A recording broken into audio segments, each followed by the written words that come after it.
with Bellz. And TayDZ. Okay. Doesn't quite have the same ring without Napoleon. This is going to be another even episode with K and K. B-Mite will be back with us next week. So for those of you who are fans of him, stay tuned, stay subscribed to Poetry Slam because he's still on. We're going to start with a debate. I think everybody knows at this point that Diddy's house was raided. So the question is, was the raid overkill or not? What do you think, Tay?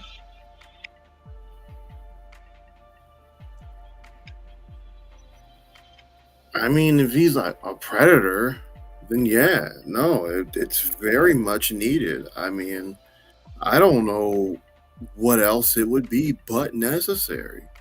He's a predator, or apparently, or he's helped predators. You know. Oh, no. I mean, perfect. I definitely think rolling into his house and messing up his stuff, like wrecking his house, is a small penalty for all the things he's being accused and like all the allegations against him. So, for anybody who doesn't know, there's still a lot of things we don't know about the Diddy story. Tay, do you want to fill us in on what we know?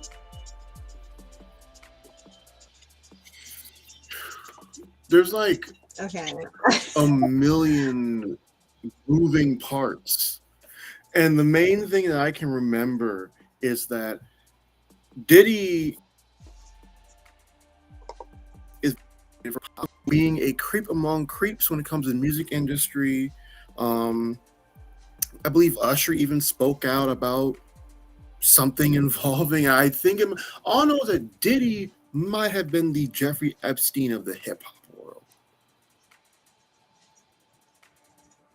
Oh, okay. So the main charge brought against him is trafficking. Mm-hmm. Okay. Yeah, like. Oh no! I'm not trying to cut you off. I was just trying to like conclude what you said. Like when you said that Jeffrey Epstein of hip hop, you know, Jeffrey Epstein was known for sex trafficking. So Diddy's being accused of sex. He's a hip hop mogul who's being accused of sex trafficking. So that was like the point of the raid. Like that was the basis, essentially, for raiding his house. Yeah, no, because that, you know,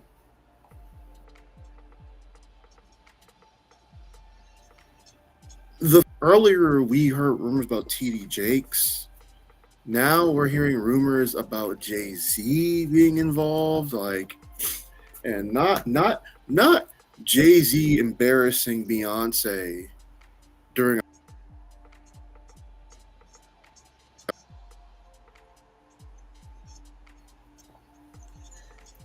I'm not really familiar with that. I mean, I know 50 Cent was making fun of Jay-Z on Instagram, but just to talk about the Diddy situation, and our question was the raid overkill. That is a valid question because it was such a major show of force. There were dozens of agents, some of them heavily armed, and they all went to his estates in Los Angeles and Miami. There were television news helicopters. There was Department of Homeland Security. They served a search warrant. And this was all to look into the sex trafficking allegations. And of course, Diddy's lawyer gave an aggressive statement saying that it was too much of a show of force and it was an intimidation tactic, and that, you know, it what, like, the imagery of the whole thing was to make him look guilty, but it doesn't change the fact that there's still just allegations. Like, the case has not progressed any further because of this search.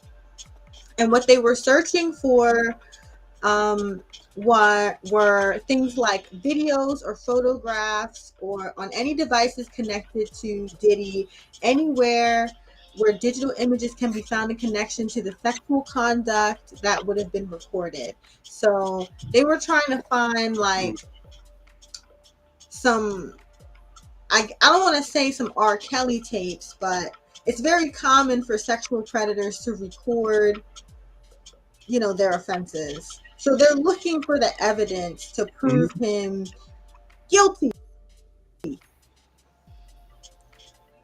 Yeah.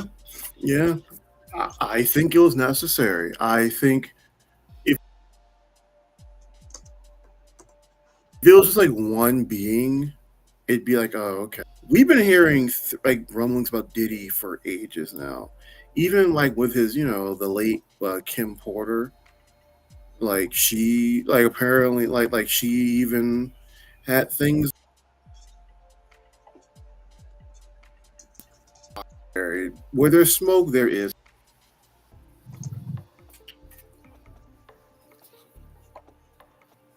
Right. Yeah, definitely where there's smoke, there is fire. I do want to show some images of what Diddy's house looked like when it was raided. So here's some images that were posted on TMZ, just to give you an idea of, I guess, how they ransacked his house. Now, to me, this is minor damage, but it doesn't capture the show of force that, they're saying may have been overkill. I think his adult son was home when they blew his safe open. That house when they raided one of his houses. Mm-hmm. Man. No, that's intimidation. Thing up. Any more pictures? Yeah, there are some more pictures. I'm going to show a picture of how, some of the federal agents looked while they were raiding his house. Here's some of the gear some of the guys had on.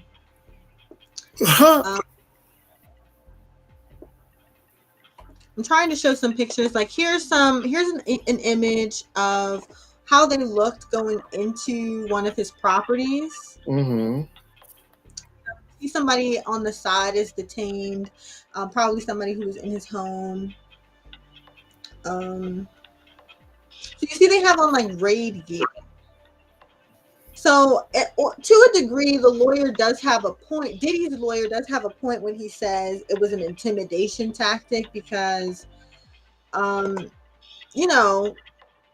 not an intimidation tactic, but an excessive show of force. Like I can understand why somebody would, look at this and be like, "Oh, you brought all of this just to find some videos and pictures," especially to a high profile celebrity. You see, you got this like tank on the side, and like all these people coming out, and like all these official officers. So that brings it. So seeing these images, do you still stand by the idea that it wasn't kill? It was necessary. It was necessary.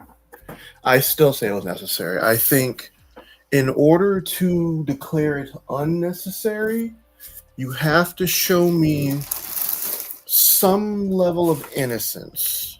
And yes, I know that we have a guilty before innocent before guilty thing here in America. But for me, when it comes to these celebrities, you got to investigate them. You never know. You never know.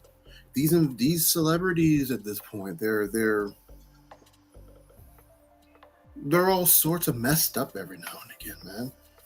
And someone like Diddy has had things be called out against him for ages now. So yeah, I think it's necessary, no matter what. I mean, I don't think it was like overkill.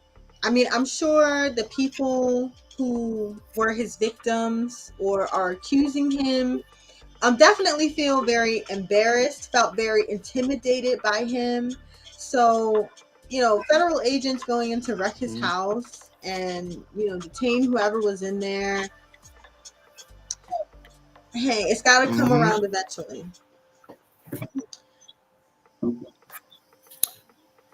He did something. Even if he just encouraged it, he did something. And they are going to find out what he did.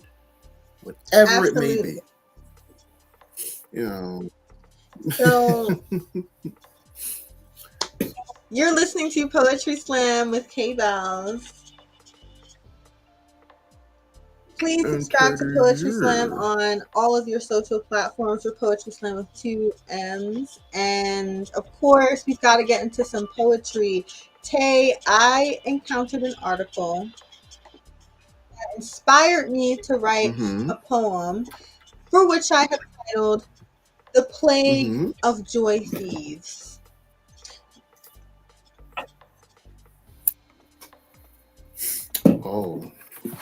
Who did you encounter this week, Bellz? Okay, we're going to try something new this week. I'm going to put myself on a different camera so I can stand up to read my poem. So, snap. Try this. New methods. All right. Hit it.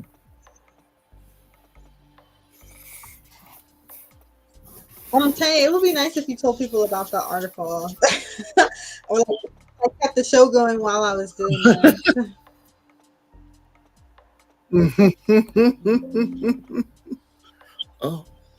Oops. Well, folks, while Bellz gets ready, I will be your driver for right now. Me personally, have I ever come encounter with some joy thieves? Always. There's always at least one joy thief on this planet, And me personally, I sometimes feel as though you gotta kind of keep it moving when it comes to somebody who's sitting around trying to take, as Cables like to calls it, your vim from you. So, me personally, I feel like I've always been the type of person where, Bellz, she sometimes asks, T, I don't know how you do it. And I guess for me, I just go, Hey, Tay, I'm ready. Truly. Anyway. Different perspective, I see. Well, according to the news, okay. According to the news, they found a mass grave of plague victims. Now, how that has to deal with joy. Well, first off, the plague victims they found in Germany, at least about 1,500 bodies, almost 2,000 bodies. And very likely it was the bubonic plague. So it's one of those stories where it's like, we're still finding people who died of the plague 600 years ago. Perfectly. A little bit of a ring, and an echo.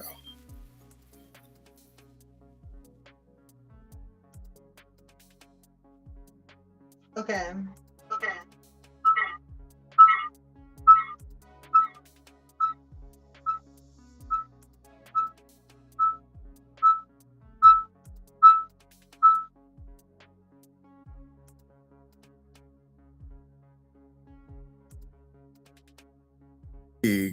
was the plague was nasty back in the day, folks. So, it to me, if I can assume, it sounds like with a lot of things out here, we do have a bit of a plague of people who like to steal your joy. There are a lot of people out here who do want to take your happiness from you, and it does seem like a plague, doesn't it? The answer is yes, K-Bellz. So, yeah, I do agree. There's a lot of people out here, and it almost seems like an infection of people, almost, when it comes to those who just want to steal happiness.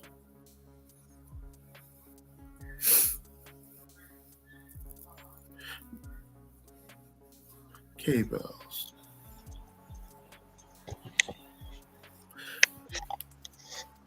How it sounds like it sounds like the joy the joy thieves are coming for you right now.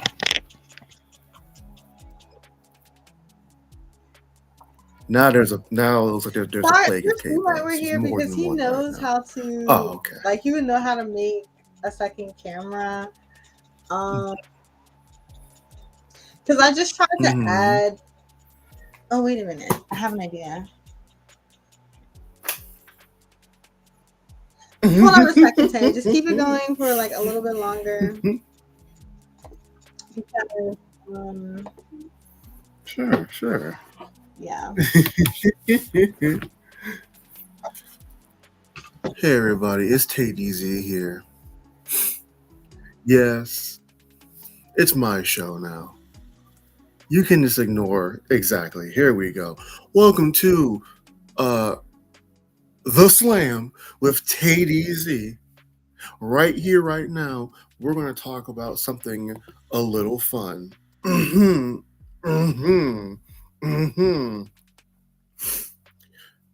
While we'll get more into it a little later, I do want to bring up the fact that when it comes to a little preview of some news,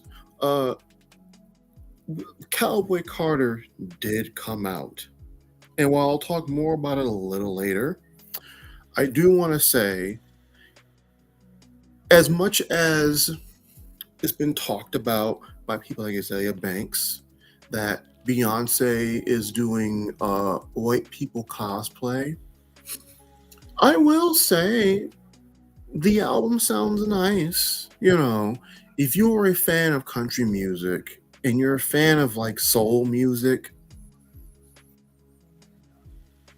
it's not bad. It's actually not bad. Okay. The little bits I've heard of it so far. Hello? I'm going to listen to some more. Okay. Oh. I didn't know I had a co-host. Hey, everybody. Yeah. Like I said, I'll talk more about that later, along with some more poetry news. We're going to talk about your boy TayDZ lives in a certain state that had a certain bridge go down. So we're going to talk about that during Poetry Slams, poetry news later on the show. And we're going to talk about the reaction to the Good Times cartoon trailer. Okay. Hey, Tay, thanks for holding it down. So I figured out that I have to put the phone in a different room so that we don't get feedback from the microphones. They need to be farther apart from each other. Okay, so we're going to try. Are you in the studio? Like, do you have control in the studio or not? Okay, never mind. I put this all you.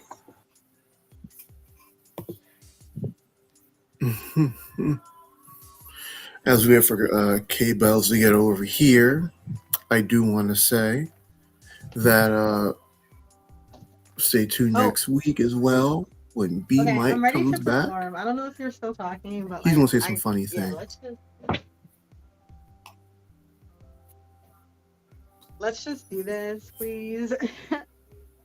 Okay. Oh, wait. I can turn up the sound on my device so that I can hear you. Okay. This is my poem, Plague of Joy Thieves. Oh, wait.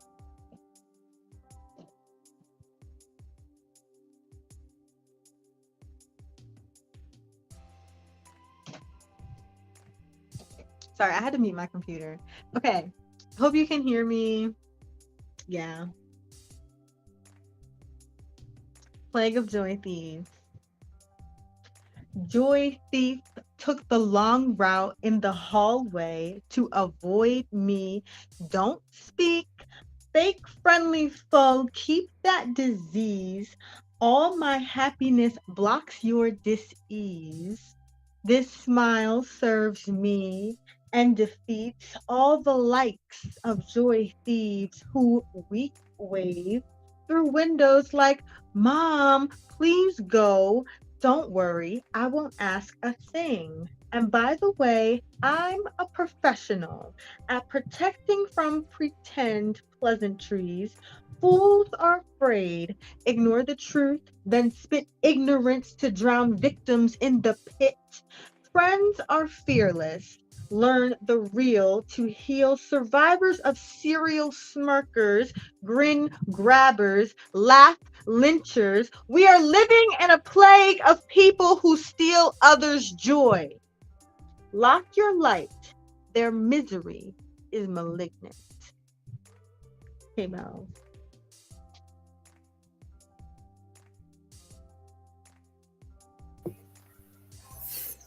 Ooh,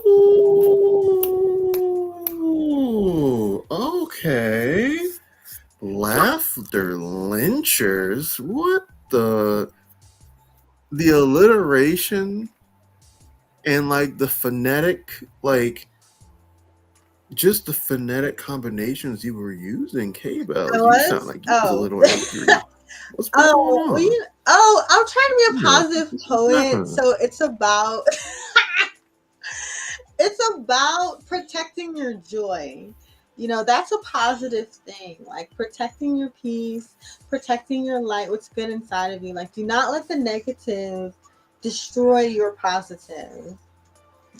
In terms of performance, that needs to be improved upon. The camera, the setup, like, maybe I don't know. I have to like listen to it back because I think I was a little annoyed writing it. I didn't mean to sound annoyed all through it. So, yeah. No, you definitely did. You sounded very upset. I'm gonna hold you, and that's okay. That is perfectly okay. I'm not mad at it. But you know, Okay. I'm not mad at it. I'm not mad at it. In the future, we're going to improve the angle so that it is more of a like half body shot, so you can actually see more performance. But that was something we tried. Took a long time. So sorry it did not go smoothly at first. But just to touch on what exactly inspired me to write this poem.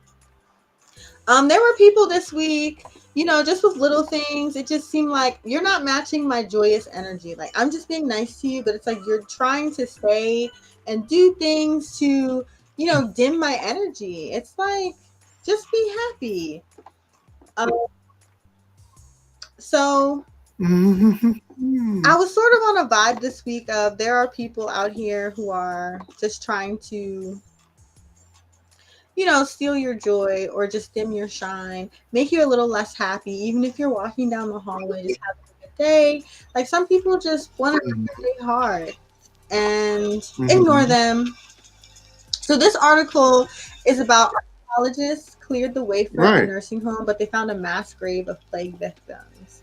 And I kind of feel like people who seek to steal others' joy, they have a plague. And they try to make happy people their victim. But this is actually kind of like a funny story. So they were trying to build a retirement home in Nuremberg, Germany, and archaeologists discovered that what could be the largest mass grave in Europe. So the pit contained anywhere from 1,500 to 2,000 bodies, and experts suggest that it was likely hastily dug for plague victims who died around 1632 and 1633. The discovery is an important piece of history for the region. It provides an unprecedented glimpse into the periods of plagues that ravaged Europe for centuries. It basically is like evidence of what we thought COVID was going to be and what it never became. Thanks. Oh, I'm glad it didn't become that. You gotta remember, the Black Plague took out, I believe they said, 1/5 of the world population. If COVID took out one, now see, you gotta remember also back then, the population of the world was a lot less than what it is now.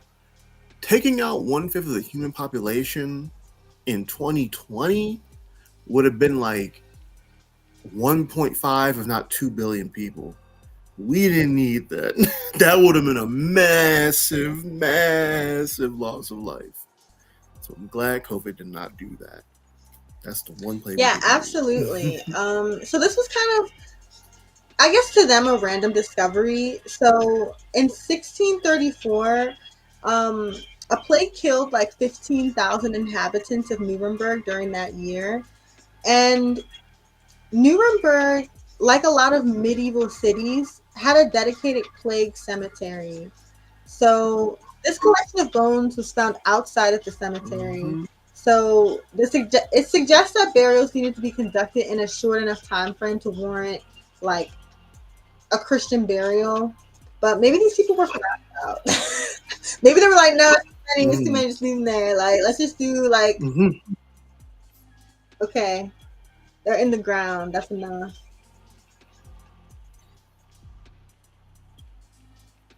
Well, so yeah, and it wasn't really just a plague; it was the plague. You know, the bubonic, the bubonic plague. Like that's the plague. So yeah, it makes perfect sense that there's just a mass grave. They probably just didn't Well, know it what to do contains with upwards of 2,000 remains, which would make it the largest mass grave in Europe. Um, the ravages of plague, bubonic or otherwise, like it's not like plagues are still with us. Like I made a poem about like a social plague and like a metaphor, but it is something that is still very real. So thankfully we have modern medicine to help us combat such things, and we're much more hygienic now than we've ever been. Oh, poem inspiration for next time. Stinky people in the grocery store. Let me tell you, somebody's feet were stinking out of their shoes. I could smell everywhere this man was. Everywhere he was. I saw him once. I smelled him several times thereafter. Oh my gosh.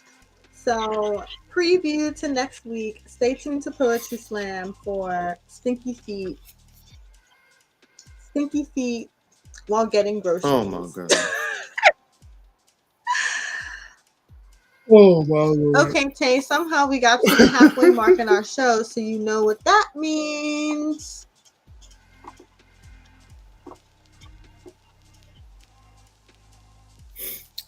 What does it mean? Poetry news.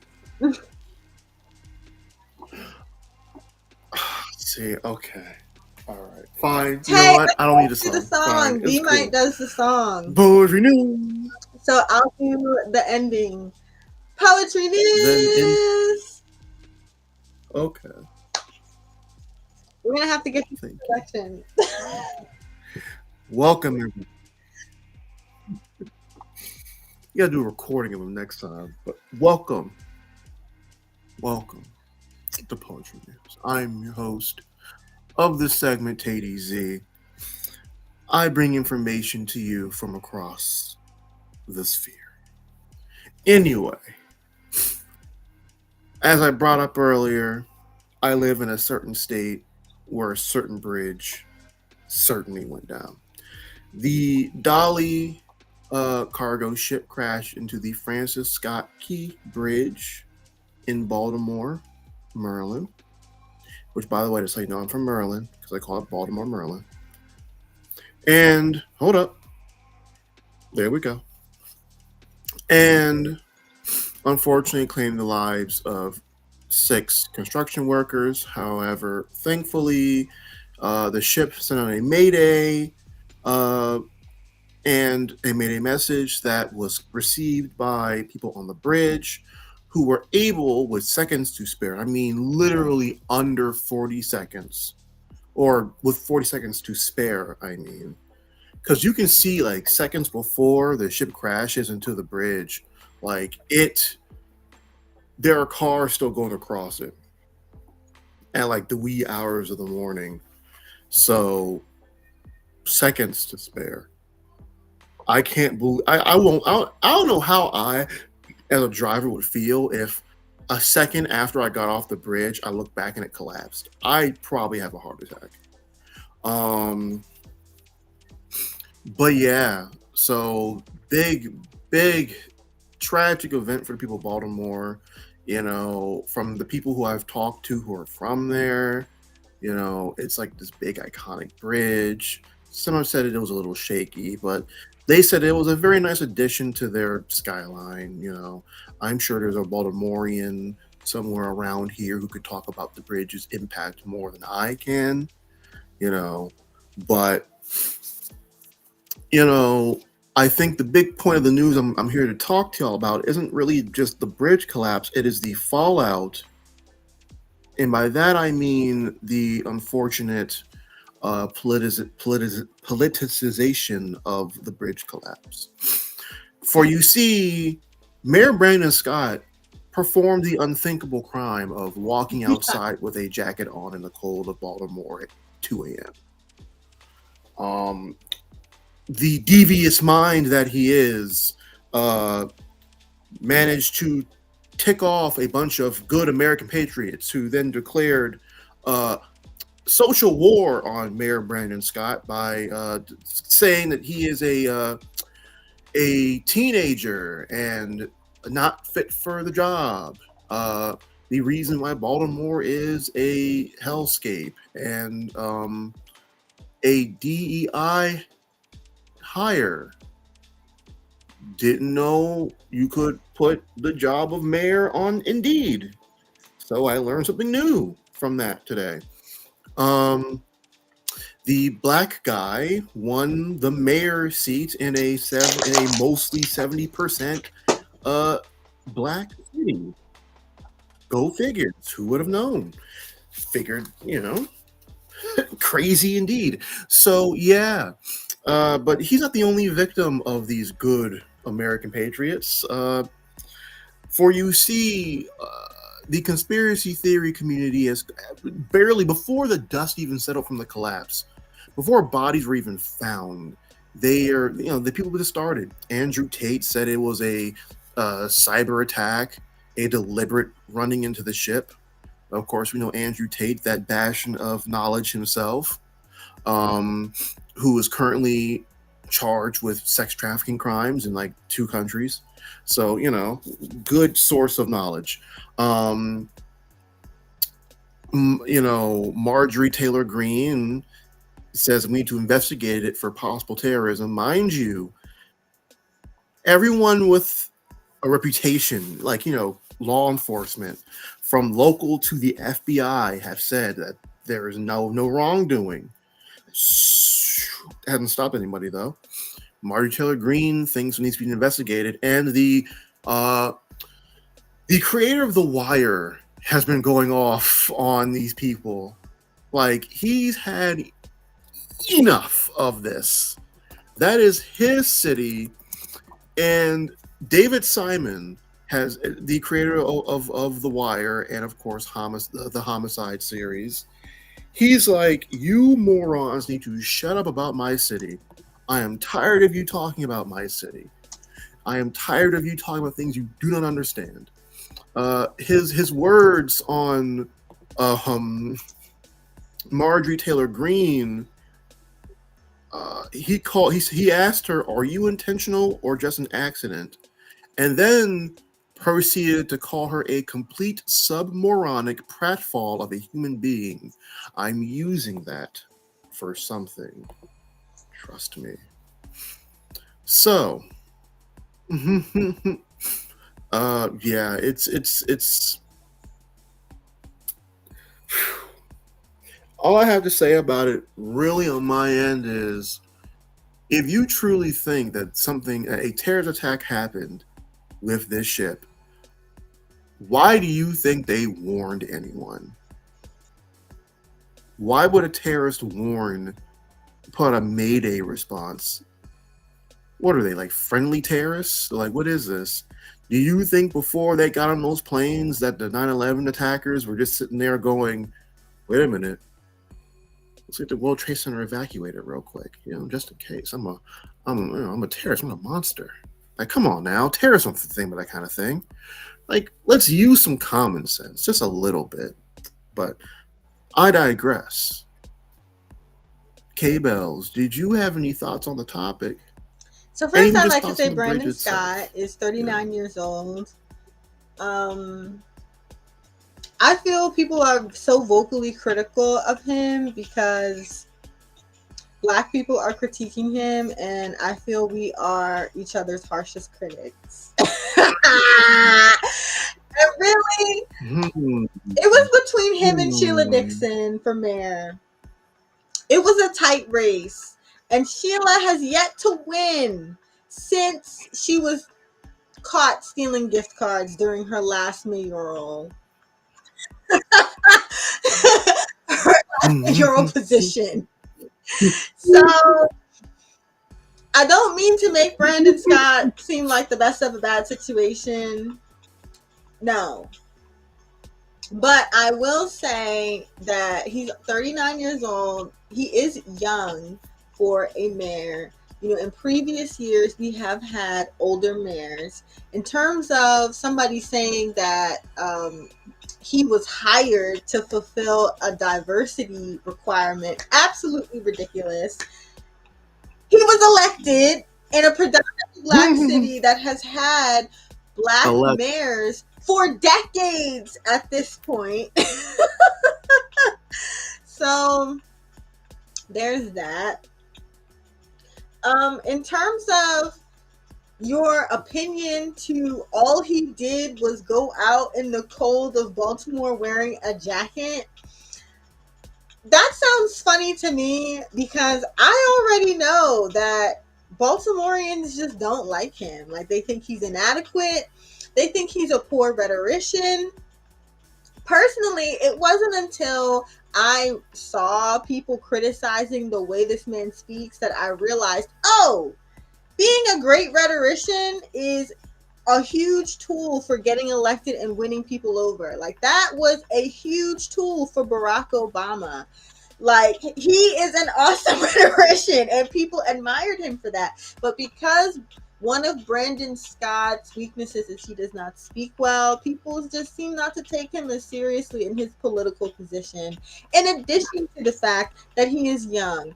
Older people tend to get more respect because they are older. They know more. They have more experience.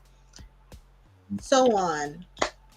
I just want to say, even if Brandon Scott had walked out in a parka, if he was out there wearing Orioles gear, Ravens gear, whatever he had done, they would not have liked it. Like, they were not going to champion him for anything. They don't like him. And I say they because I didn't vote for him. I live in the county, so county residents don't have to or like get a vote for like the city mayor. But yeah, the whole Brandon Scott thing is just comical to me. But you know what? It is, I think, an election year for mayor because I've been seeing a lot of Sheila Dixon signs and she's got a lot of fans. So they might replace the young boy with the thief. We'll see. How much do they? So in terms of the Key Bridge, yeah. as a local, I didn't even know how important the Key Bridge was. Like, I know a lot of people use it to commute to work. I think it's like a toll bridge too. Like, you have to pay a toll to use it. But I didn't know the Key Bridge is actually key. Like, I just thought that was our local bridge. But I mean, I did know that the Chesapeake Bay, like those waters, Mhm. were used for national and international imports. It just didn't dawn on me that that cargo, Mhm. like the bridge, the cargo, the water, it all connects. Like, if something is disrupted, the connection is way Mhm. off. I'm realizing, oh my gosh, the Key Bridge is a big. It's Mhm. key. It's not just Francis Scott Key, the guy who wrote the Star Spangled Banner, and it's not just a part of the skyline. Like, a lot of people, a lot of people need it. And now I'm a little bit nervous because we're already facing inflation. They always talk about recession. And now with the Key Bridge down, there's this thought of prices are going to skyrocket. Like, how are we supposed to get our stuff from Temu? What? I don't shop on Temu. I don't. But that's the kind of stuff people care about. So now I'm just thinking, okay, adding things to barrier structures in locations must be like low on politicians' priority list, because on our local news, and this is probably national news as well, they were talking about the fact that at one point they were deliberating adding bumpers to the Key Bridge to reinforce it so that if something were to hit it, it would not completely collapse like we saw in the footage. It completely collapsed like it was made Mhm. of toothpicks. And truthfully, the video does not even capture how big the bridge is. The bridge is like 1.6 miles long, and like the footage made it look like ding. But Mhm. they did not invest in the bumpers on the bridge because it was just really expensive. And honestly, the cargo ship hitting the Key Bridge is a freak accident. Admittedly, like, you know, could we have predicted this? The chances low, but it happened. And if they got those bumpers, well, we may still have a bridge. That we may not be on a timeline of 1 to 2 years before the bridge is rebuilt.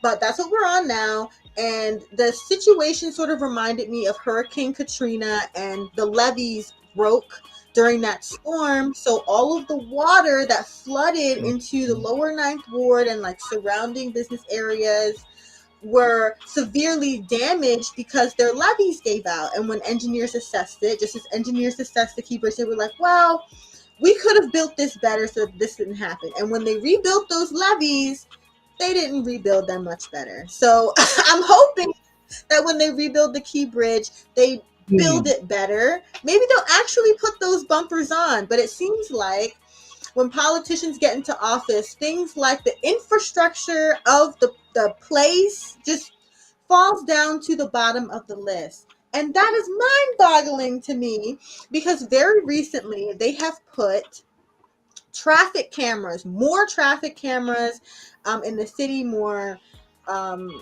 things to penalize citizens for speeding, red lights. They're really cracking down on speeding. And they're saying, oh, we need to do this to raise money to improve the state's infrastructure, the city's infrastructure. Well, it's like you're collecting all this money from the citizens. Our infrastructure is not improving. It's just like when they say, "Oh, we want to build a casino, and we're going to take the money or profit from the casino and invest it in education," but the schools suck. Like, not all Baltimore schools Mhm. suck. Like, Mhm. there have been multiple exposés on horrible Baltimore City schools, but there are some really good ones, and we do have some very good colleges as well. But it's like becoming one of those things of, well, that's just something politicians say. Like, we're going to, make the citizens pay for the infrastructure by penalizing them more for minor crimes like speeding, but then we don't really see where the money goes. Mhm. So, Gee, I wonder if we would ever have a president that maybe proposed an infrastructure bill, and then their ruling party in Congress proceeded to pass along an infrastructure bill. If only a president and their party ever did that. But I guess we'll never have an infrastructure bill, I know will you're we? being sarcastic. I just want you to know I do not follow political news, so you definitely have to tell me who you're talking about. We passed an infrastructure bill about a year or two ago. That was one of the first things the Biden administration and the Democrats and Congress in general passed during the Biden administration. So I just wanted to be known. Look, vote. I'm not going to tell you who to vote for, but I will tell you, if you like and support infrastructure, there was a president who had an infrastructure bill passed. And Biden's And you should response thank to the him for that. Key Bridge collapse was very serious, very on top of it, very much take all the resources you need, all emergency resources. We need to get this bridge built. By the way, for anyone who forgot, Biden is from Delaware, so he's definitely, and he also said that he's used the Key Bridge multiple times. It is a key bridge.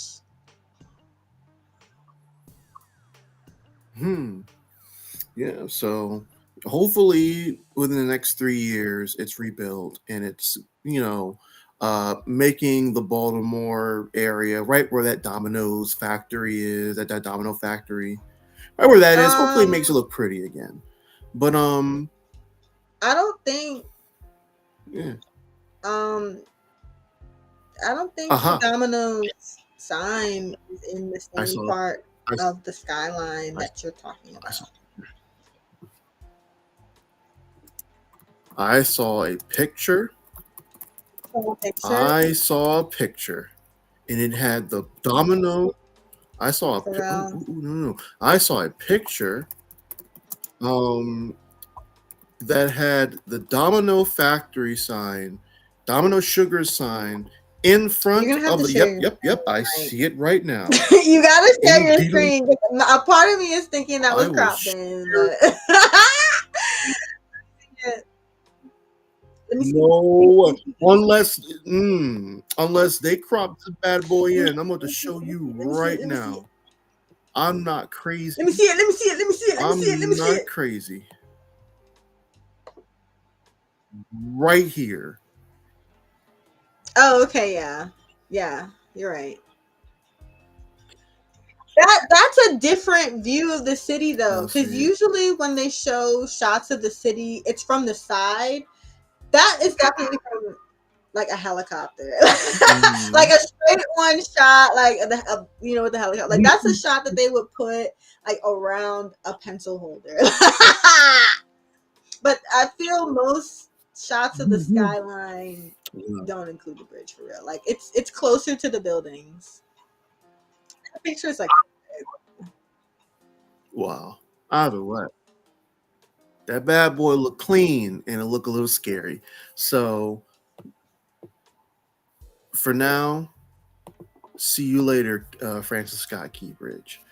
Now I want to try and be a little brief with this next piece of news. I'll probably talk more about it next time, but the Good Times, I guess it's a sequel series, but we don't want that.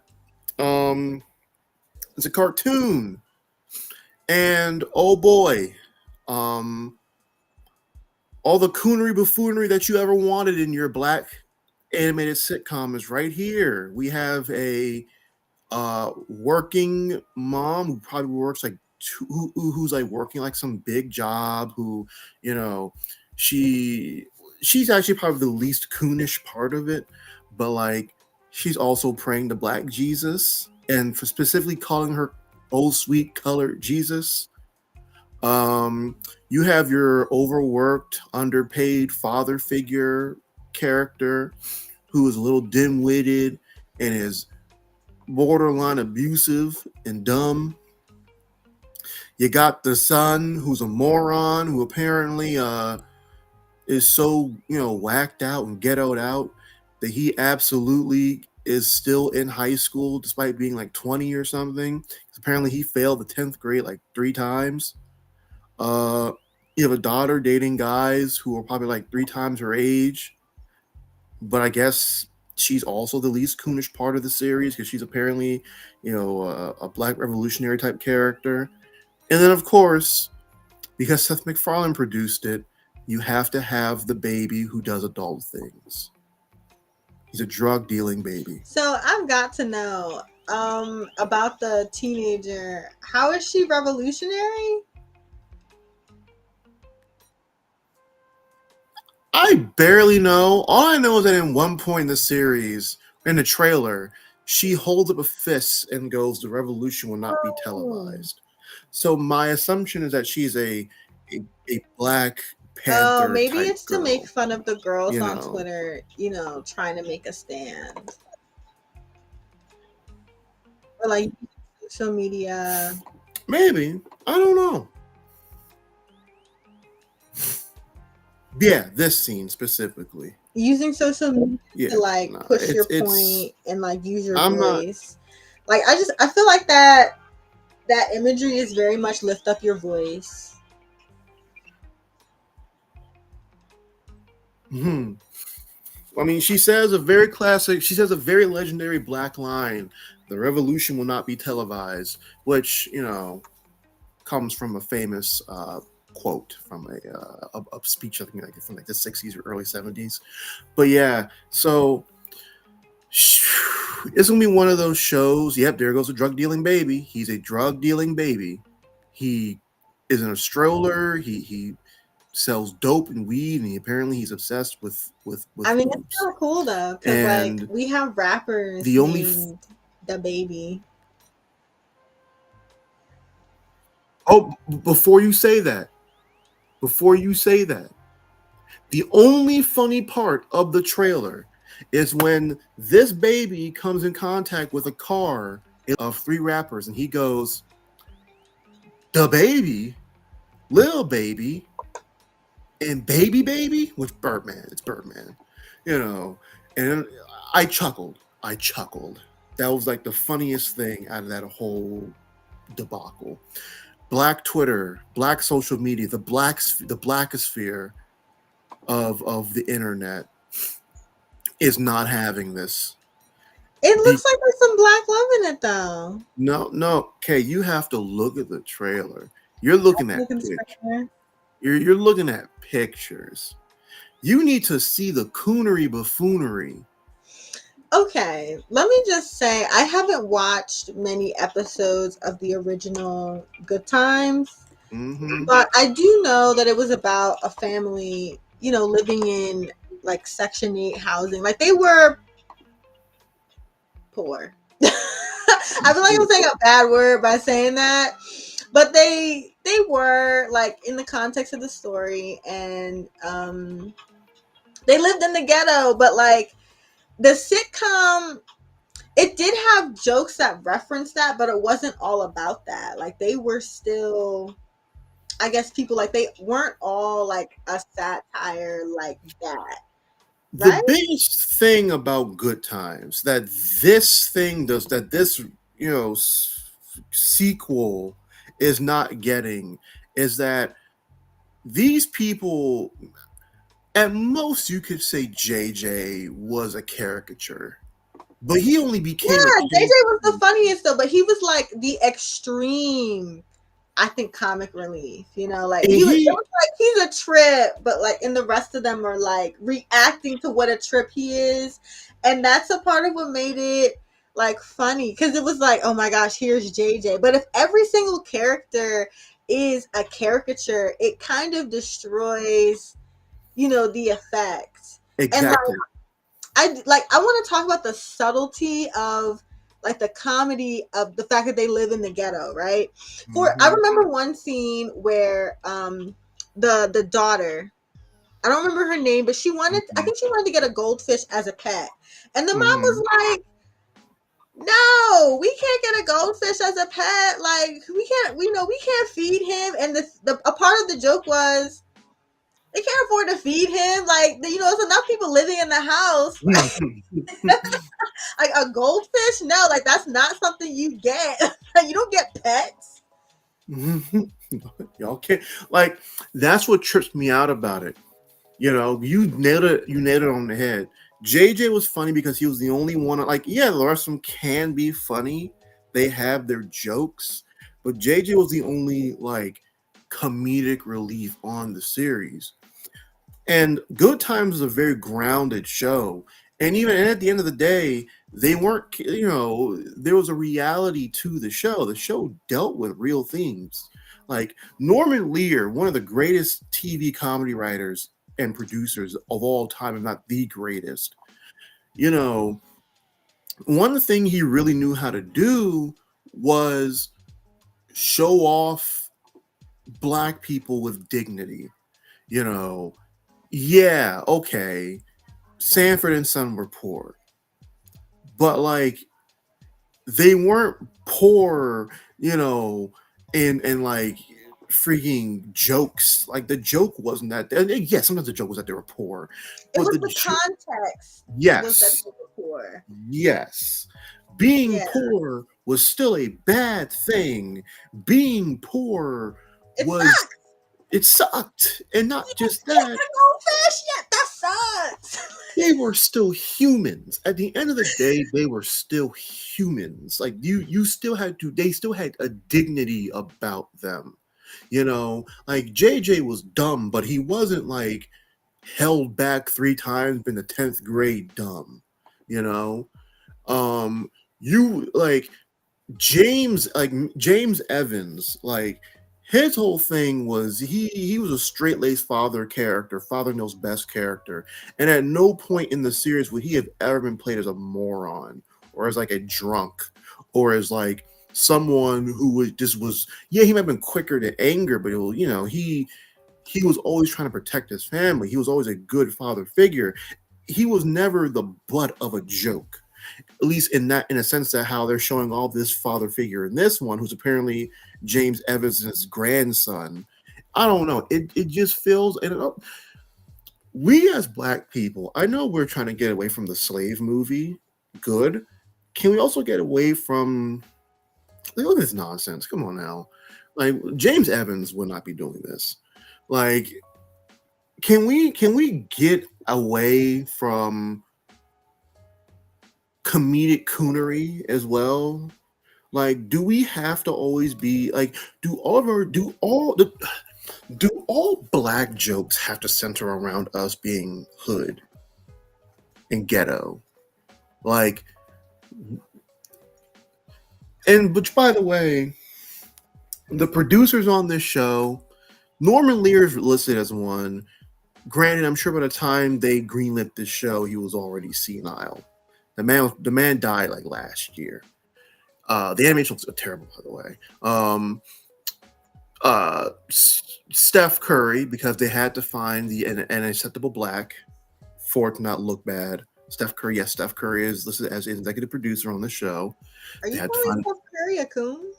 I'm saying he is allowing coon behavior, which, by the way, every black person that's working on this show, unless it is revealed that the trailer is just a red herring for an actual heartwarming series, unless we are all being tricked, every black person working on that show is allowing coonery to happen.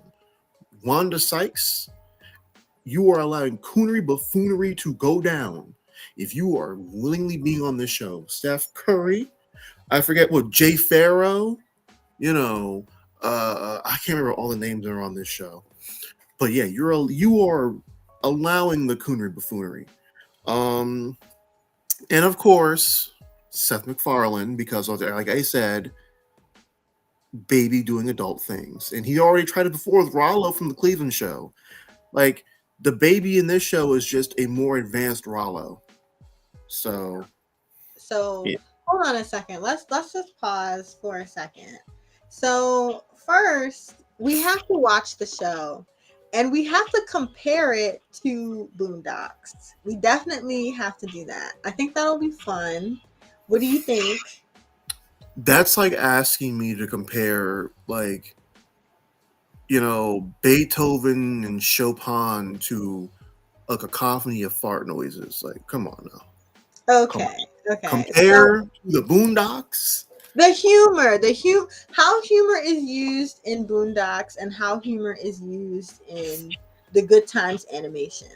I'll tell you I'll tell you right now in about 30 seconds. The Boondocks does not do coonery buffoonery to put down black people. At the worst, you could say Boondocks was too preachy, but Boondocks was not going to uh, allow Riley to continue to stay in coonery, buffoonery, and ignorance. Okay. We're going to compare these as an analysis so that we can provide specific examples. Like, okay, this scene is an example of what you're calling coonery buffoonery because, and this scene, this joke, and this show is not that because this. We need to give examples Sure. for this.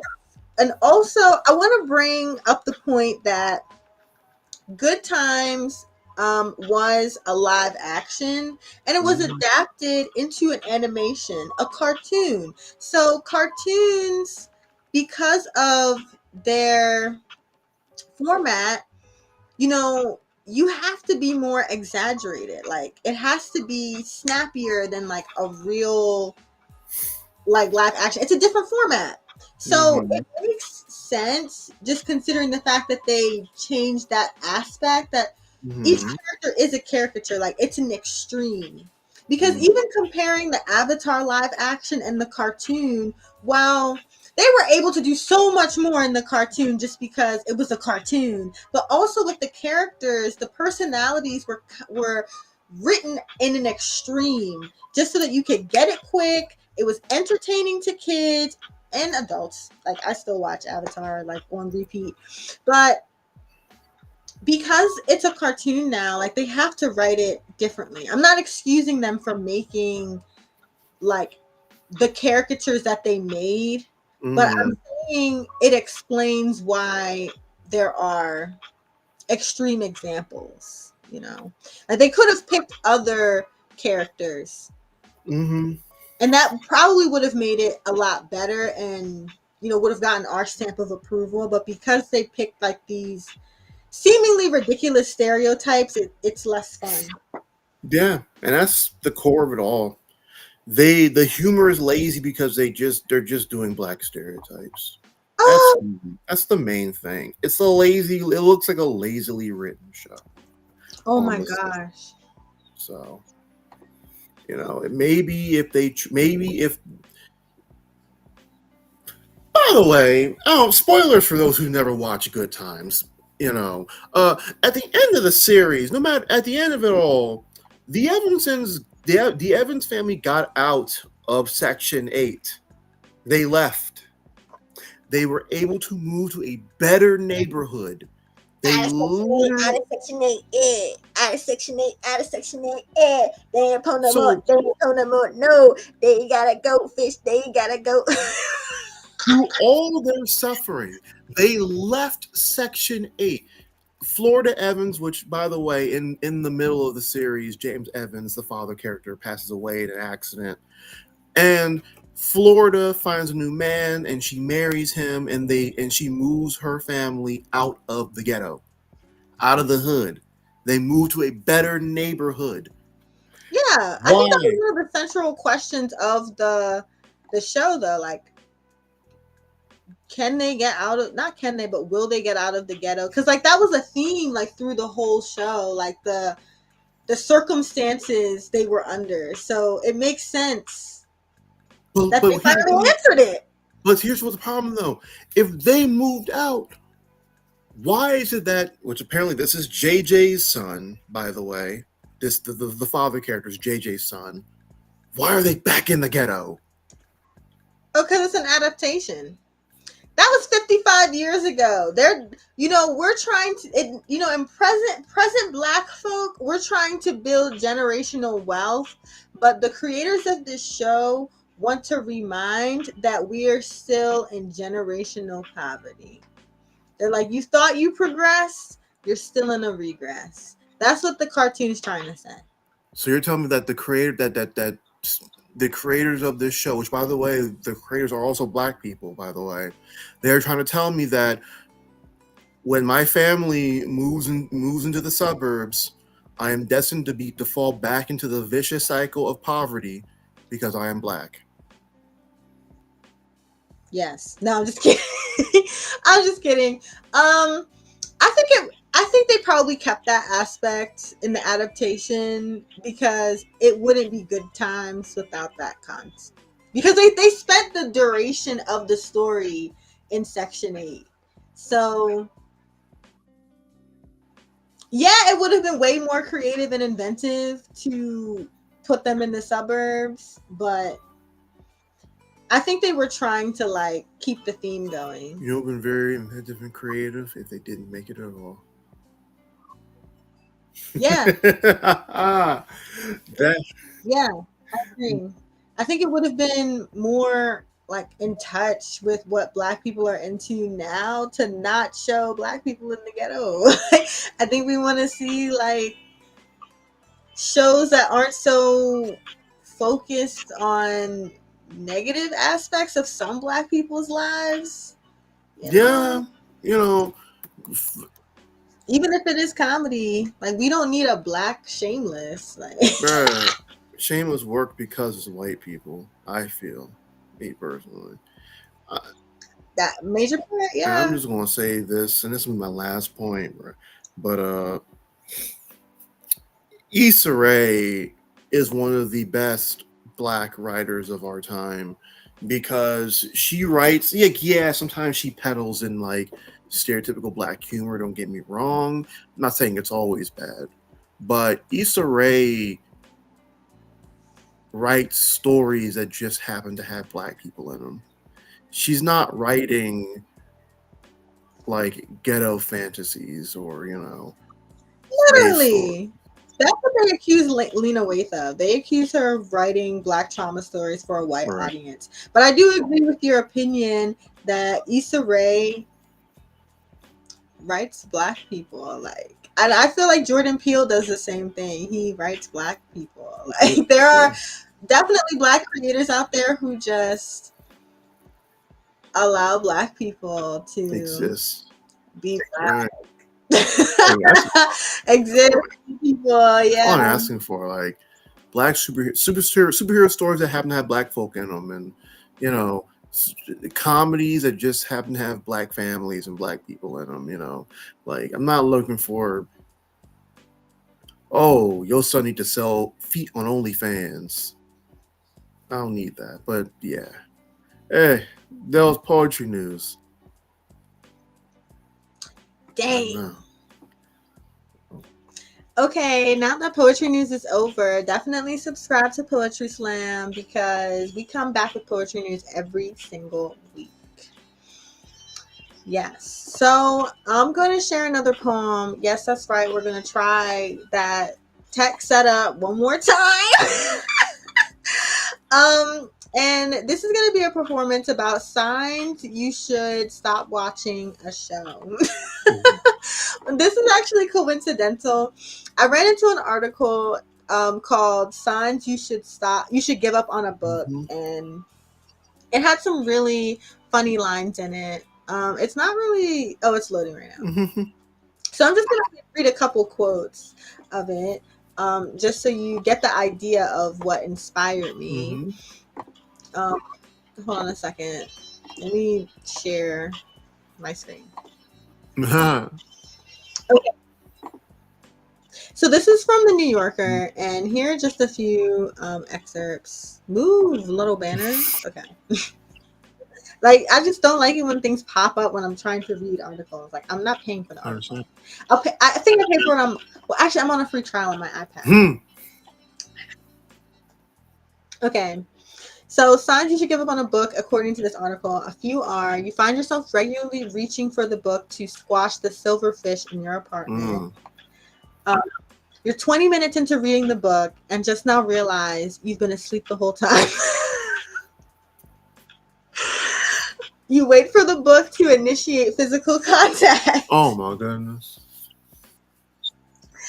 Okay, so yeah, that was a really funny article, and I just want to sort of give you a peek of what my TV looked like growing up. I had a little pink Disney Oh TV.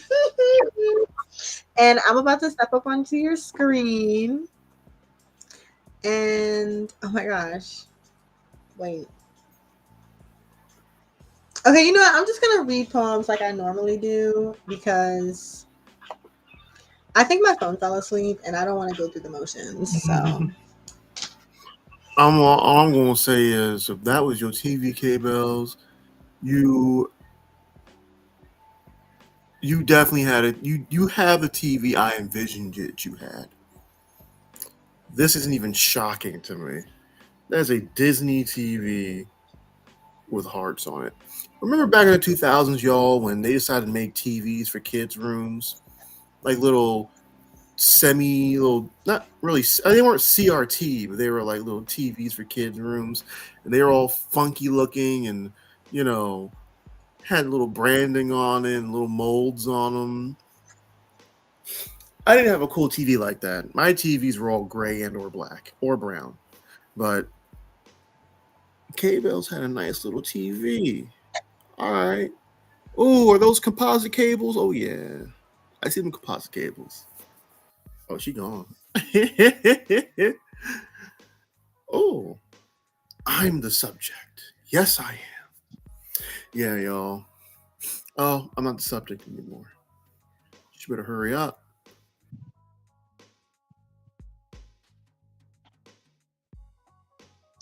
okay, TayDZ, don't rush me. So, this is inspired by the article that I told you about. Okay. Major sign you should stop watching a show. What's their name? You know, the one who keeps talking. The camera follows the everywhere. Oh, what did he just do? Oh man, play back the tape, rewind it. I missed it again. Take it back. Take it back. Take it back. Okay. Oh wait. I saw this part already. I saw. Why is he doing that? Oh, what's that guy? Yeah, the girl. Take it back. Take it back. I missed it. Oh, I'm only 5 minutes into the show. I've been watching the same scene for weeks. All right. I'll give the show one more week. I'll give myself a chance to get through this episode, and then I'll decide whether or not I want to watch the season. I'm gonna finish the first episode. Yeah, I'm gonna finish it. Oh man, I'm only 7 minutes in. I forgot what happened. Let me just start the whole thing again.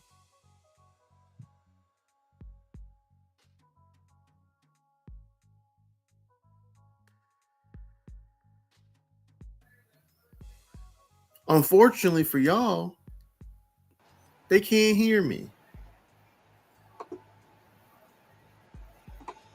Tay, you're audible. Oh, have I been free from my shackles? Thank you. Yeah. Thank you. Yeah. I'm not gonna lie. That was the Avatar live action series for me. Major sign you should stop watching the show if you just cannot catch on in that first 5 minutes. Like if you get That first episode, I'm not gonna hold you. I was watching that for like a week. Like I couldn't. There's something not. Meanwhile, mind you, there's an anime called Solo Leveling. I binged 3 episodes today. Yeah, nah. Okay. Just one. When they got you, they got you. They got me. And when it don't got me, I'm sorry. Yeah, nah.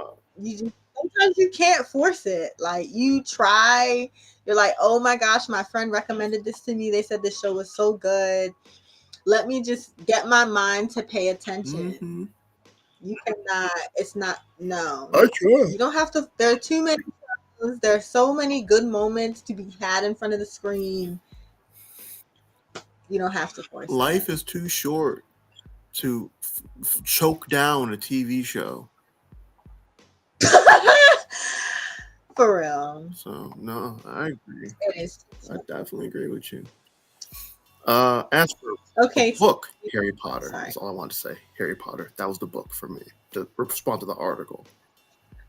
The book for me was Harry Potter as well. I think it like 4 different times in my life I tried to read the first Harry Potter book and I didn't get past chapter 1. Too many words. Too many.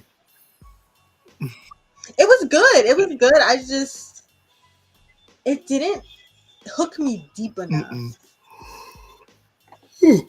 Okay, so you know we're about to talk about Cowboy Carter. The white people cosplay. Oh my god. Azalea Banks is not allowed in this show because it's Oops. Yeah. and TayDZ. TayDZ. Oh my gosh. Sorry. The album is not bad. At least a little bit I've heard of it so far. I've heard Texas Hold'em, obviously. It's been on the radio all freaking month. The one she had with Miley Cyrus, I heard that. She had like a duet with Miley Cyrus. And Jolene, her remake of, or her cover of the famous Dolly Parton song. Her cover of Jolene is actually pretty good, if only because Dolly Parton's version of Jolene is very whimpery, very like, Jolene, please don't take my man, please. Beyonce's is, Jolene, take my man if you dare. Yeah, nah. She's like, you better get away from him. I promise you, I will drag you through the mud if which my friend, a friend of mine, and let me find his direct quote.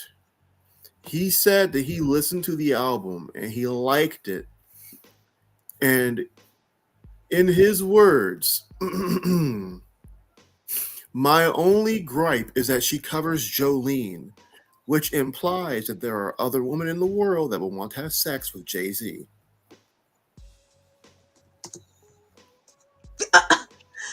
I mean, Jay-Z already cheated. Like, we already know about that lemonade. Somehow someone looked at Jay-Z and said, yeah, I want to cross Beyonce for that. He's worth that. He's worth pissing off Beyonce. Freaking I will always tell other men who are not feeling confident, if Jay-Z can pull Beyonce, you can pull any woman in the world, bro. I promise you. He's a grade 3 ogre. You can do it, man. Promise you. If Jolene takes my man, she can die with him. That's what Beyonce's to. That's what Beyonce's basically implying, for real. But yeah, like the album, the bits I've heard so far, it's just a song with Willie Nelson. I mostly listen to like the songs she had with other country artists and like famous people who have been in the country artist sphere. If I have one criticism of the album, and I haven't listened to everything, but from what I can tell, and from the promotion of it, Beyonce's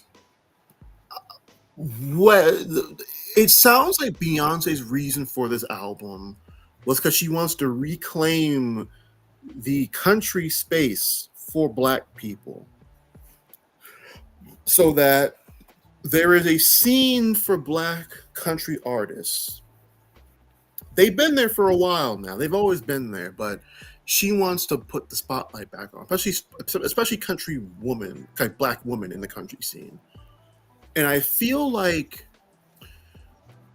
for as good as her songs are, it would have been better if, and I'm not saying Miley Cyrus and like Dolly Parton, she's a legend. Willie Nelson, he's a legend. Miley, her dad existed for like a month in '93 in the country scene. And, she's a pretty big pop star, Grammy winning herself. But, I mean, wouldn't it have been better if she collaborated with some black country stars? So on that note, I would like to bring up some information from NPR's list of 10 takeaways from Beyonce's new album. At number 4, they have that Beyonce made a country album, and also it's not. So across the track list, there are elements of hip hop, bluegrass, Chicano rock, Wow. pop, rock, Jersey club music, and operatic runs. So they give an example of the song Ya Ya conjures the charisma of Tina Turner and Chuck Berry, black artists. So definitely inspired by black rock legends, while winking in the direction of Nancy Sinatra, the Beach Boys. There's a song Bodyguard. It's a breezy surf rock romp with Latin percussion and a little whiskey on its breath. I'm quoting the article from NPR. Amen rings to the rafters in true gospel splendor gospel, very black. Sweet Honey Buckin'. That's the name of the song. Stacks genre upon genre, and it doesn't overwhelm, according to who wrote this article. Sydney Madden and Sheldon Pierce worked together on this article. They connect the dots between them with like Dusty Horse Scout. So there's some sound design, sound effects in these songs, like in this album. And the production credits are beyond the scope of country stalwarts. So maybe there are no black features, but there's definitely inspiration, and there are probably other black creators like in the production credits. So I'm looking at it now, and there are some black artists on the album. Okay. Once again, I hadn't gotten to these because these other songs aren't being advertised as well.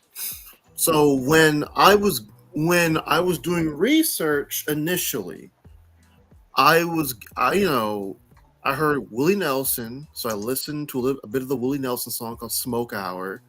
I listened to obviously Texas Hold'em once again. I listened to the Jolene cover, and I listened to what's the one she has with Miley, Most Wanted, and I was like, oh yeah. By the way, she has one with Post Malone as well. I ain't listened to that one yet, but she has a song on here called Blackbird, and this is the song where she features a lot of like a black country artists: Tanner, Adele, Brittany Spencer, Tierra, what's her name? Tierra Kennedy. Then on Protector, she has Rumi Carter, who I've never heard of them before. Spaghetti has Linda Martell, who's like, she was one of the first African American women to become popular in the country music scene. This was back in like the 60s, I believe. But yeah, Linda Martell. So like, yeah, so there's a picture. That's who I have like right next to us right now, Linda Martell. And for those who don't know her story, well, first of all, there is the song titled "The Linda Martell Show" in the album. That's one of the names of the tracks. And there's also another track called Spaghetti, which Linda features in. And in Spaghetti, Linda poses her question about genres. And Linda's story is that, well, she made history with her 1970 album, Color Me Country, and she was the first Black woman to perform on the storied Grand Ole Opry. But because of the racist aggression she endured when moving from pop to country, she left the business. Now she's 82 years old, and she has been immortalized in Beyonce's Cowboy Carter. Just want to say, performing for the for those who don't know, performing for the Grand Ole Opry in country is like performing for the Apollo during the height of the Apollo Theater. Like, it's a huge country. Performing at the Grand Ole Opry means you've made it into the country scene. And one of a YouTuber that I like, Todd in the Shadows, he said country music is a very rigged music scene. Like, more so than most other music scenes. You know, they pick favorites, and they're almost not ashamed of that. So when they and the video he was making was basically about Faith Hill and also the emergence of like female country pop singers in like the late 90s, early 2000s, and how they were big in that era, and then they got replaced by a bunch of macho men post 9/11. Pretty good video. I recommend it. And in my mind, I'm thinking, okay, Beyonce's trying to reclaim, I guess, a spot for a woman in country music and not black woman. Because, you know, in terms of women right now, outside of Carrie Underwood, who everybody knows, there's Casey Musgraves.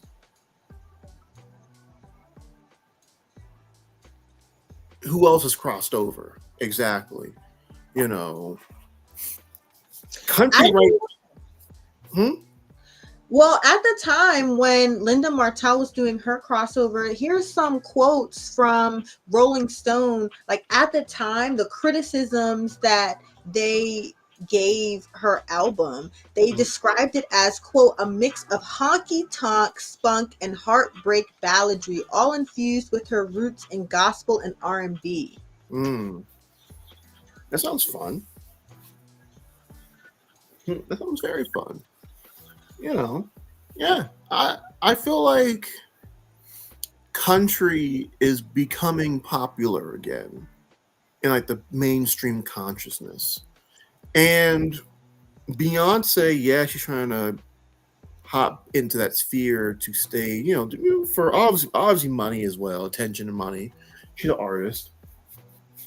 But also, if country will make a comeback in like the public consciousness, then she better bring the black people with her. Like, she want black people to be with, go with her to that scene, you know. And she wants to build. It's not like she wants to try and build up the people in that scene as well. At least it sounds like she's trying. Could she have tried harder? Maybe, but I feel like. Are you questioning whether or not Linda could have tried harder at her time? Or No. Linda tried her best in an era of pure prejudice. She could not. You can't fight that alone. But Beyonce is here, and she's going to face that prejudice. But this is Beyonce, and if there was anyone who could have fought that prejudice, who could fight that prejudice now, it is Beyonce. Beyonce is the biggest not Taylor Swift artist out there right now. And if Cowboy Carter cannot break through Nashville and actually make them feature more black artists, then I don't think I don't think no one can. You know. You know, but yeah, like I get it. I get it, Beyonce. You're trying to fight Nashville. Fight the good fight, because Nashville is a hard opponent. It's like back in the 80s and 90s when the West Coast hip hop scene was trying to get popular, but New York and like the power players of hip hop in New York were keeping them from doing that. You know, like the music industry is just so gatekeepy. So kudos to Beyonce. Absolutely. And just like some statistics to back up what you just said, a recent study tracking country music programming from 2000 to 2020 revealed that only 29% of country songs played on format radio were by women artists. And 29% of that, 0.01% were black women. Yep. It is black women are a almost disgustingly low percentage of country, you know, and it's mostly because we as a people have allowed rock and country to be basically taken from us and whitewashed. But I think now we're trying to get back in those space. Like even Willow being in like rock right now, I think is doing wonders for black people in the rock scene. So Yeah, I love Willow's sound. I like her like contemporary rock sound that she to me sounds unique. You mm-hmm. know, sometimes when I listen to her, I think, oh yeah, she's got a little bit of Scene Kid still in her. Oh But yeah. I'm living my young black girl scene queen dream when I listen to Willow's music. But Mm-hmm. I'm so glad that there are black artists who are courageous enough to express their uniqueness and that we're coming together to show the collective of our expressions and like really take control of what black stories are and showing um like other black people what diversity for us looks like, because sometimes when you see the same type of story, you know, you start to think, well, this is how I'm supposed to think, this is how my life is supposed to be. Like it sort of minimizes your perspective of your own identity and who you could be. So I'm really glad that we are strengthening our foundation in our identity and expressing our uniqueness. And I Mm-hmm. think we're finally defining like our own blackness within our American identity. You know, it's not Mm-hmm. we're really sculpting what it is to be a black American. You know, it's not Mm-hmm. so separate anymore because we're taking control of our cultural identity. Yeah, exactly. I'm happy for us. I'm proud of us. And I think we need to continue to do that. Let's just don't give them a chance, or don't wait for them to open the door for you, because they're not going to open the door for you. You got to open the door yourself and then keep it open so that others like you can get in afterwards. Okay, I hope you all have been enjoying this discussion on Poetry Slam. Subscribe because we do a show every Friday night, 8 p.m., 9 p.m., 10 p.m., 11 p.m. We're in the PM of Friday. So subscribe so you can know when to tune into the show with myself, TayDZ, and next week we'll have Napoleon B. Might. Right now, we're going to do our signature segment, which is the slam. We don't have a jingle for that. Like, you need to like slam. That's, that probably was not Mm. okay. So, so Tay, I tripped you up just a little bit for our slam. I changed the prompt. The prompt is now: what will happen if for you it would be Joel, but for me it would be Jolene? So I'm gonna ask the question to you. What will happen if Joel takes your partner? And for me, it would be what would happen if Jolene takes my partner? Okay, sure. Oh my gosh, you just squeezed your eyes shut. Was that like a rejection? Like, I went to work all day, I can't think this hard. Or No, is that, no, that was a. My eyes have been open for a while now, so I needed to get some moisture in them. oh, Don't that was just worry. a hard blink? That was a waterfall? That was a hard blink. Okay. Don't You want me to start it off? Okay. start it up. You always start off anyway. What you need to ask for? You start off regardless. You started Tay, off. the whole show, you have gone poemless.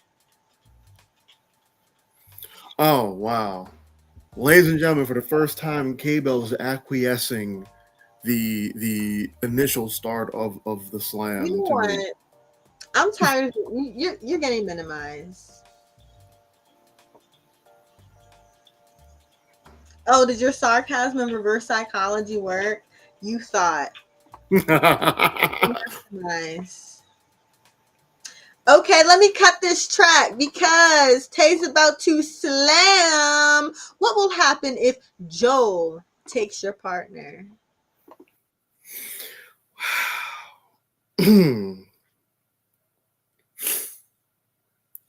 I don't know no Joel, but I do know if I see Joel grab Noel, I'm gonna put him in the hole. Cause don't no one take my honey bun. TayDZ.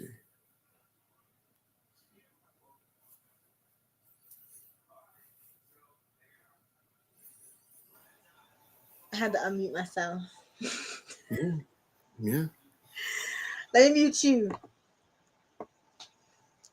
Okay.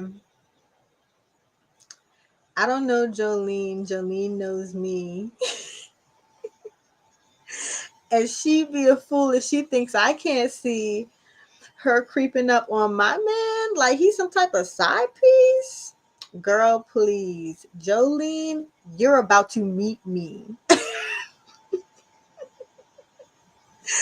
Because my man is somebody I keep.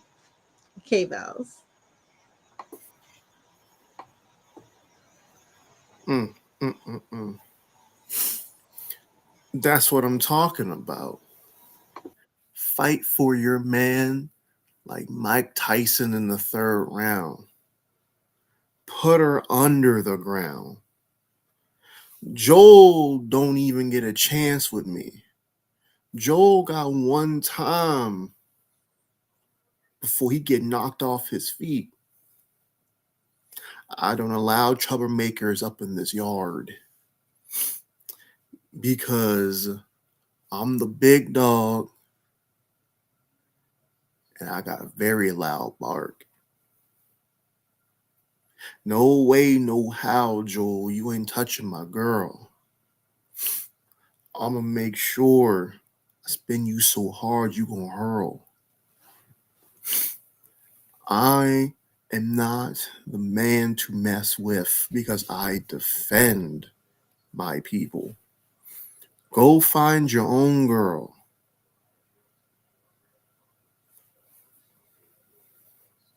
Don't catch me. Don't let me catch you talking to my bird. TayDZ. Okay. Finger gun, double barrel. Jolene. I best not catch you running like a squirrel. With my man at your feet. Jolene, you gonna die in his grave if you think you can take my man from me. K Bellz.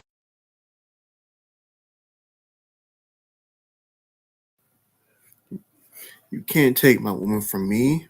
My love is not free. Everything comes with a price. Mm, I'm not that nice, Joel. See, you call yourself Joel. It ain't gonna be the last of us. It's gonna be the last of you, buddy. I fight for what's mine. I can't be too kind when you talking to my girl. So Joel, go right off into the sunset, cowboy, before I turn you into Tony Romo and end your career. TayDZ.